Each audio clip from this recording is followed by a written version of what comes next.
think Debutation is real. I need you to buckle up and stick with me. My opinion of Debutation is pretty tame. I don't think Taylor's going to drop 2 albums at the same time. I think that would be counterproductive for her. But I do think it's very possible that Taylor could announce them together or even very close together with different release dates, which is what makes what's going on with the Double Aching right now even more curious. Look at her eyes.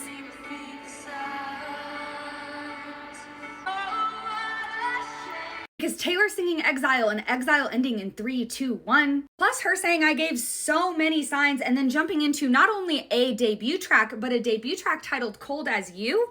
I hear December's pretty cold. We've been theorizing December 13th because it's Taylor's birthday and this date showed up at the Spotify pop-up library. But when we look back on Taylor's last 6 tour stops, we can actually see a pattern. It's that at these last 6 locations, Taylor has played either a Reputation track as a surprise song or a debut track.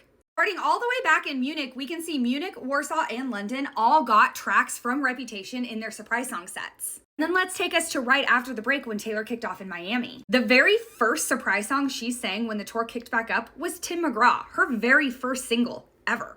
She then jumps into the rest of these shows singing a couple Debutation mashups before going back into Indianapolis singing Cold as You. Do you also see how every single night one on this leg has had a debut track so far? And we can't forget back December when Taylor won Time Magazine's People of the Year, she was Easter egging Reputation and said those vault tracks would be fire. And yet, 4 months later, she changed all of the Eras tour, including the Speak Now intro, which now includes These Flowers. If it looks familiar, it's intentional. This is the alternate cover for Taylor's debut album. And I do think it's going to be Reputation that comes first because in all of this tandem Easter egging, Reputation always seems to get the first egg, like the new Reputation bodysuit, which we saw premiere Miami Night 1.